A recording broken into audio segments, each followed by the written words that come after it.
जय हिंद दोस्तों। आज हम लोग इतिहास के 10 वेरी इंपॉर्टेंट क्वेश्चन पढ़ने की कोशिश करेंगे जो हमारे वन डे एग्जाम के लिए इम्पोर्टेंट है। जैसे रेलवे में आपने कहीं से भी जो आंसर भरा हो तो कहीं ना कहीं से हिस्ट्री के क्वेश्चन एक दो मिल ही जाते हैं। हिस्ट्री ठीक है। और दिल्ली पुलिस, लेखपाल पुलिस में आप कहीं भी देखें, उत्तर प्रदेश, मध्य प्रदेश या दिल्ली पुलिस, कहीं से भी यह एग्जाम आ सकते हैं। ठीक है, आज हम पढ़ने की कोशिश करें। कौन सा भी संगीत से संबंधित है तो कौन सा? सामवेद। ठीक है, कौन सा भी सबसे पुराना है तो ऋग्वेद।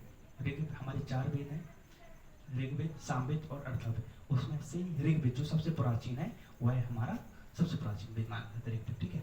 उपनिषद क्या है? महाकाव्य, कथा संग्रह या हिंदू दर्शन का स्रोत तो हिंदू दर्शन का स्रोत। ठीक है। वैदिक रचनाओं के मुख्य संग्रह को डॉट डॉट कहा जाता है। क्या कहा जाता है? संहिता। क्या कहा जाता है? संहिता। राजपक्षे समारोह का विवरण किसमें किया गया? ऐत्रेय ब्राह्मण, शिव पुराण या विष्णु पुराण? किसमें कहा गया? ऐत्रेय ब्राह्मण। ठीक है। 1800 से लेके 1500 ईसा पूर्व की ऋग्वेद की 30 पांडुलिपियों को किस वर्ष यूनेस्को में सम्मिलित किया गया? कभी? 2007 में। कभी किया गया? 2007 में। प्राचीन भारत में लोगों को कितने वर्णों में विभाजित किया गया? तो कितने वर्णों में? 4 वर्णों में किया गया। कौन कौन में? जैसे कि हमने आपको बताया, ब्राह्मण, क्षत्रिय, वैश्य और शूद्र। किसमें? शूद्र। ठीक है। कौन? ये 4 है हमारे, 4 में किया गया। ठीक है। 4 जाने माने वर्णों में पहले स्थान पर कौन सा आता है? पहले स्थान पर ब्राह्मण आता है। ठीक है।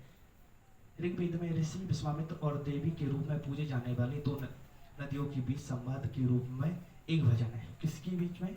गंगा यमुना, रामकृष्णा या व्यास सतलज? तो व्यास सतलज भी। प्राचीन भारत में राजाओं द्वारा अपना पद स्थापित करने के लिए किए जाने वाले में बलिदान में शामिल नहीं है। तो कौन? मधुबेलन, वाजपेयी, राजसूय, अश्वमेध। अगर हम देखें तो वाजपेयी में भी खून खराब होता था तो ये नहीं हो सकता, राजसूय में नहीं हो सकता है, या अश्वमेध नहीं हो सकता। ठीक है, मधुबेलन में हो सकता है।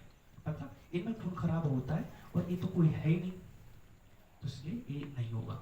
ठीक है, ऑप्शन। अगर हम इसके बारे में बात करें, अश्वमेध के बारे में हम लोगों को सबको पता है कि जब राम जी ने अयोध्या का पदभार ग्रहण किया तो उन्होंने एक अश्व को छोड़ा था अश्व को। तो वही अश्व को पकड़ के फिर उसकी बलि दी जाती थी। बलि, अगर वो जब घूमने गया जाता था वो ऐसे घोड़ा, अगर कोई पकड़ ले उससे युद्ध होता है, तभी लवकुश से युद्ध हुआ था लवकुश से युद्ध, कि उन्होंने पकड़ लिया था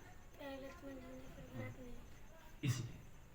ठीक है, वह को पकड़ के फिर उसको मार दिया जाता था या यज्ञ में डाल दिया जाता था, बलि, उसको ही बलि बनता था। ठीक है। राजसूय और वाजपेयी ये अपने प्रदर्शन को बढ़ाने के लिए दिखाया जाता था। ठीक है। जय हिंद, मिलेंगे फिर।